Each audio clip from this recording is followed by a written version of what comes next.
राधे राधे, जय श्री कृष्णा, जय श्री राधे, हरि बोल। तो आज मैं आपको लेके जा रही हूँ इमली तला मंदिर, जो कि वृंदावन में यमुना के किनारे घाट के पास में, जो क्षीर घाट है उसके पास में ही है।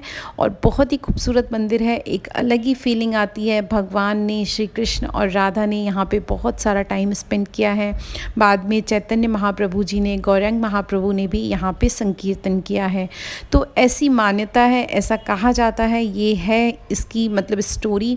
और जैसे ही आप अंदर घुसते हैं तो बहुत ही खूबसूरत गौरांग महाप्रभु की मूर्ति बनी हुई है और एकदम मन मोहने वाला, असीम शांति, असीम आनंद देने वाला ये मंदिर है। तो अगर आप परिक्रमा कर रहे हैं या वृंदावन में हैं तो ज़रूर इस जगह पे जाइए। और एंटर करते ही आपको बीच में मिलेगा इमली का पेड़ और चैतन्य महाप्रभु की मूर्ति। तो इमली का जो ये पेड़ है, ऐसा कहते हैं कि ये भगवान के टाइम का ही है। उसका जो एक तना है वो अभी भी भगवान के टाइम का ही है। बहुत ही खूबसूरत तरीके से इस मंदिर को बनाया गया है। चैतन्य महाप्रभु ने आके वृंदावन में बहुत सारी लीलाएं की हैं। उन्होंने भी यहाँ पे आके इस पेड़ के नीचे बैठ के बहुत संकीर्तन किया है, कीर्तन किया है हरि बोल का। ये गौड़िया मठ का ही बनाया हुआ मंदिर है। और इस मंदिर में एक खासियत ये है कि कहते हैं कि जब रास चल रहा था, महारास, तो राधा जी एकदम से गायब हो गई थी और भगवान उनको ढूंढते हुए यहाँ आ गए थे। इस इमली के वृक्ष के नीचे बैठकर उन्होंने तपस्या की, मतलब कि राधा राधा राधा का जाप किया। उनको इतना याद किया उनके विछोह में कि वो खुद राधा बन गए, मतलब श्याम वर्ण से ये गौर वर्ण बन गए। और राधा जी जब वहाँ आई तो उन्होंने देखा भगवान को इस रूप में। तो मतलब कहा जाता है कि इसीलिए इमली तला, मतलब ये मंदिर जो है, उसके नीचे भगवान और राधा और कृष्ण का मिलन हुआ था। साथ में उसके बाद में जब 5000 साल बाद चैतन्य महाप्रभु यहाँ आए वृंदावन, उन्होंने भी इसी जगह पे आके नीचे यहाँ पर ही बैठ के तपस्या की और हरि बोल संकीर्तन किया। तो ये मंदिर पूरी तरह से, मतलब इस समय जो है अंदर आपको निमाई निताई, साथ में अपने ठाकुर जी, किशोरी जी, और चारों तरफ बाहर जो है भगवान चैतन्य महाप्रभु की लीलाओं का वर्णन है। चैतन्य महाप्रभु नवद्वीप में पैदा हुए थे। उसके बाद वो भगवान का, हरि बोल का कीर्तन ही उन्होंने प्रचार किया। और वृंदावन को आगे ले जाने में उनका और उनके शिष्यों का बहुत बड़ा हाथ है। रूप गोस्वामी हो गए और भी सभी लोग, तो उन लोगों ने ही मिलके उसको उठाया है वृंदावन को, नहीं तो ये लुप्त हो रहा था।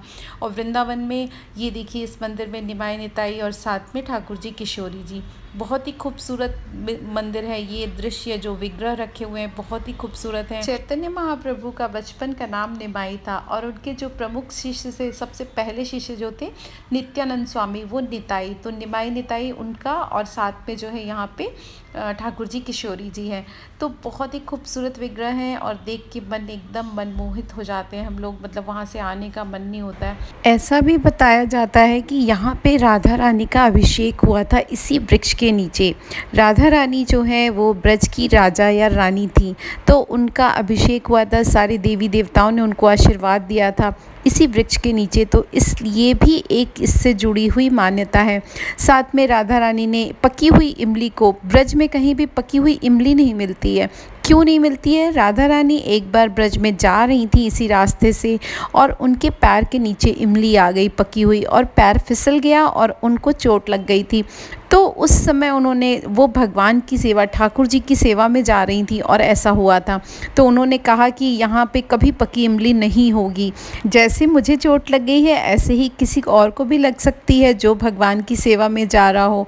तो ये भी एक सच्ची बात है। और यहाँ पे देखिए, पूरा चैतन्य महाप्रभु के जीवन की लीलाओं का चित्रण है बहुत ही खूबसूरत तरीके से। मैंने चैतन्य चरितावली पढ़ी हुई है तो मुझे थोड़ा बहुत आइडिया है, थोड़ा बहुत पता है। मैं भूल भी चुकी हूँ ये काजी से उनकी जो मुलाकात हुई थी, और साथ में उसके बाद यहाँ पे देखिए जगाई मदाई, जो 2 राक्षस थे जिन्होंने उनका सिर फोड़ दिया था। तो क्योंकि ये गौड़िया मठ का है, गौड़िया मठ मतलब इस्कॉन का है, इस्कॉन जो संस्था है उन्हीं का संप्रदाय है गौड़िया, और चैतन्य महाप्रभु का ही है ये पूरा। तो इसलिए चैतन्य महाप्रभु ने ही इस जगह को और ज़्यादा रोशन किया। मतलब इसके नीचे आके उन्होंने बाद में, क्योंकि चैतन्य महाप्रभु खुद स्वयं ही मतलब भगवान के ही अवतार थे, तो उन्होंने भी आके इसी वृक्ष के नीचे तपस्या की थी, हरि बोल संकीर्तन किया था। और उनके जितने भी शिष्य थे उन्होंने भी अलग अलग चीज़ें की। और इस जगह को बाद में उनके ही जो गौड़िया मठ के लोग थे उन्होंने ही इस जगह को आगे इस मंदिर को बनवाया। और ये बहुत ही खूबसूरत है, पूरा राधा रानी और साथ में गौरांग महाप्रभु को समर्पित है। ठाकुर जी तो अपने आप आ जाएंगे, जहाँ राधा रानी होंगी तो वहाँ ठाकुर जी तो पहले से ही रहते हैं।